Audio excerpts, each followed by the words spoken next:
अस्सलामुअलैकुम to all, welcome to Ashwa's kitchen. कैसे हैं आप सब लोग? उम्मीद करती हूँ आप सब हैरियत से होंगे। अल्लाह ताला हम सबको अपने हिफ्ज़-ओ-मान में रखे, आमीन।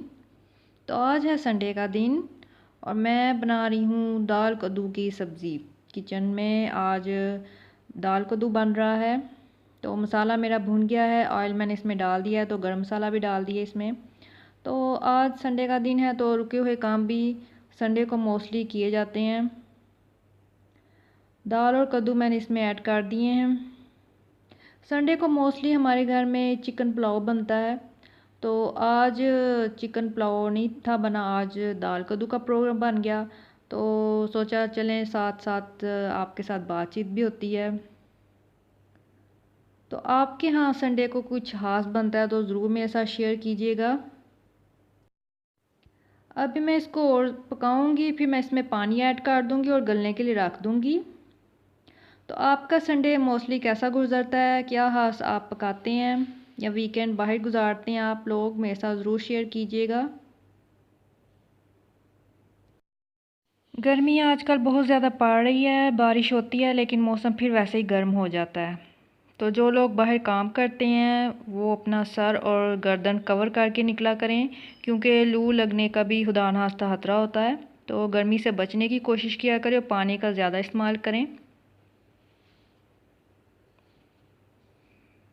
ये मेरी विटामिन भी साथ चल रही है, इसको मैंने हाफ़ किया है, इतनी बड़ी टैबलेट खाई नहीं जाती आसानी से।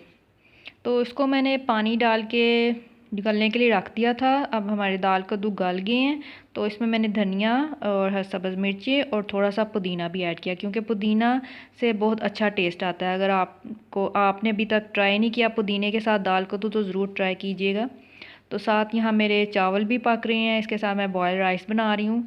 चावल ना खाए जाए ना एक दिन भी तो ऐसा लगता है कुछ भी नहीं खाया।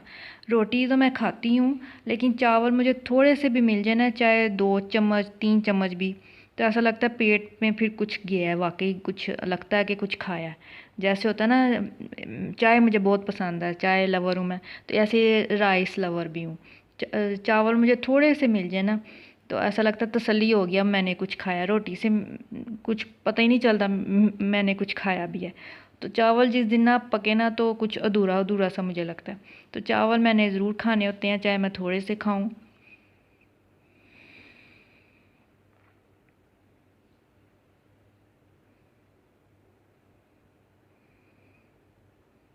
तो जिन लोगों ने मेरा चैनल सब्सक्राइब नहीं किया, उनसे रिक्वेस्ट है कि मेरा चैनल ज़रूर सब्सक्राइब करें। अगर आपको मेरी रेसिपी पसंद आती हैं, मैं बहुत डिटेल में आपको बताती हूँ और बहुत ही सिंपल रेसिपी बताती हूँ जो हर कोई बना सकता है। ख़ास तौर पे जो कुकिंग अभी सीख रहे हैं, जो अभी शुरू हुए हैं, तो उनके लिए मैं रेसिपी बताती हूँ ख़ास तौर पे। तो अगर आपको मेरी रेसिपी से कुछ भी फ़ायदा पहुँच रहा है, छोटे से छोटा भी, तो ज़रूर मुझे अपनी दुआओं में याद रखा करें और मेरे चैनल को भी ज़रूर सब्सक्राइब किया करें और वीडियो को लाइक भी किया करें और अपने फ्रेंड्स और फैमिली के साथ शेयर भी किया करें। अभी यहाँ मैं कपड़े थोड़े से हैं तो वो उसको फ़ोल्ड कर रही थी मैं। कपड़ों पे दाग लग जाए, ख़ास तौर पे सालन का दाग या कोई पेन का दाग, तो उसके लिए अगर आपके पास कोई टिप हो तो मुझे ज़रूर कमेंट करके बताइएगा। मैं एक दिन टिप पढ़ रही थी, लेकिन वो नेल पॉलिश नेल पेंट की टिप थी कि अगर नेल पेंट लग जाए तो उसको पहले नेल पेंट जो रिमूवर होता है ना, उससे पहले आप साफ़ करें। तो अगर उससे साफ़ करें, फिर आप वो मीठा सोडा लगा के उसको रखें, तो फिर उसको फिर पानी से धो लें। लेकिन वो नेल पेंट की थी टिप। सालन का दाग लग जाता ना ऑयल का, या पेन का दाग, तो वो उसकी मुझे समझ नहीं आ रही कि उसको कैसे दूर किया जाए। तो अगर आपको पता है तो मुझे कमेंट में ज़रूर बताइएगा। स्कूल में जब हम पढ़ते थे या कॉलेज लेवल पे थे, तो यूनिफॉर्म पे मेरा पेन का दाग लग जाता था, पेन का निशान। स्टूडेंट पास पास बैठे होते तो पेन लग जाता था, तो मुझे लगता था मेरा यूनिफॉर्म गंदा हो गया, मैं गंदी लग रही हूँ, मैं गंदी स्टूडेंट हूँ, ऐसे मुझे फ़ील होता था। तो मैं अपना यूनिफॉर्म का बहुत ध्यान रखती थी। तो बुक्स वगैरह होती थी या कॉपीज़, उस पर कोई निशान लग जाता था, पेज को मैं फोल्ड तक नहीं थी करती। पेज मेरा फोल्ड हो जाता तो मैं कहती थी मेरी बुक गंदी हो गई है। ऐसे तो गंदे बच्चों की होती है, जो अच्छे बच्चे होते हैं उनकी तो बुक नीट होती है। मेरा पूरा साल कवर हो जाता था, मैं नेक्स्ट क्लास में भी चली जाती थी, मेरी बुक नीट एंड क्लीन रहती थी। गर्ल्स कहती थी तुम, ऐसा लगता तुम तो स्कूल ही नहीं आती, तुम तो बुक को हाथ ही नहीं लगाती, ऐसी तुम्हारी बुक और कॉपीज़ नीट होती हैं। तो टीचर्स भी जो होती थी ना, वो मेरी जब कॉपीज़ चेक करती थी ना, तो ऊपर जो कवर मैंने चढ़ाया होता था, कॉपीज़ पे जो कवर चढ़ाते हैं, बाहर मैंने नाम लिखा होता था, क्लास, स्कूल, ग्रेड, मतलब कि जो सेक्शन क्लास का होता था। तो वो टीचर्स ख़ास तौर पे नाम बोलती थी कि अश्वा कौन है, खड़ी हो जाए। तो फिर मैं खड़ी होती थी। ये मैंने ब्रश लिया था, शॉपिंग पे गए थे हम, तो ये मैंने ब्रश लिया था, बहुत क्यूट सा लगा था मुझे, छोटा सा ब्रश। तो मैंने सोचा मैं आपके साथ भी शेयर करूं। कलरफुल, काफ़ी कलरफुल लगा था मुझे, मेरे भाई को भी पसंद आया, तो मैंने सोचा चलो यही ले लेते हैं, छोटा सा तो अच्छा है ये क्यूट सा ब्रश।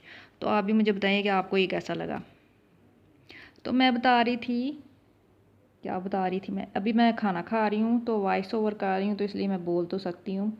तो मैं बता रही थी कि टीचर्स जब कॉपीज़ चेक करती थी तो फिर कॉपी का कवर उनको अच्छा लगता तो मुझे उठा के बोलती थी कि कौन है अश्वा। तो मैं समझती थी मेरे शायद होमवर्क में कोई मिस्टेक निकल आई है, टीचर्स मुझे डांटेंगी। तो वो बस कॉपी का कवर उनको अच्छा लगता था, तो वो देखती थी किसने इतना अच्छा नीट एंड क्लीन रखी हुई है कॉपी। तो मतलब कि काफ़ी मैं केयर करती थी अपनी चीज़ों की। ये हमने आज फ्रूट चाट भी बनाई, अम्मी ने चाट बनाई थी।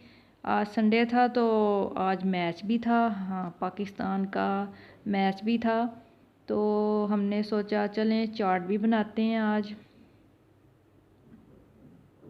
तो अभी मैं चाट इंजॉय कर रही हूँ बहुत। हम बाहर से आए थे शॉपिंग करके, तो गर्मी जब लगी होती है इंसान को, तो आगे से सीधा फ्रिज की तरफ जाता है, पानी पीता है या कोई ठंडी चीज़ देखता है। तो ये फ्रिज में पड़ी हुई थी, तो फिर हम निकाल के यही हमने खाना शुरू कर दी, तो बहुत मज़े की थी। तो ये था आज का मेरा छोटा सा व्लॉग, और छोटी छोटी आपके साथ बातें मैंने आप शेयर की। तो आई होप आपको अच्छा लगा होगा और आपको मज़ा आया होगा। तो अगर अच्छा लगा है तो इसको लाइक करना, शेयर करना, और चैनल को भी ज़रूर सब्सक्राइब करना, और साथ में बेल आइकन को भी ज़रूर प्रेस करना, ताकि मेरी हर नई आने वाली वीडियो की नोटिफिकेशन आपको मिलती रहे। और मुझे अपनी दुआ में याद रखें और अपना बहुत सारा ख्याल रखें। मैं मिलती हूँ आपसे नेक्स्ट वीडियो में। Good night, take care and अल्लाह हाफिज़।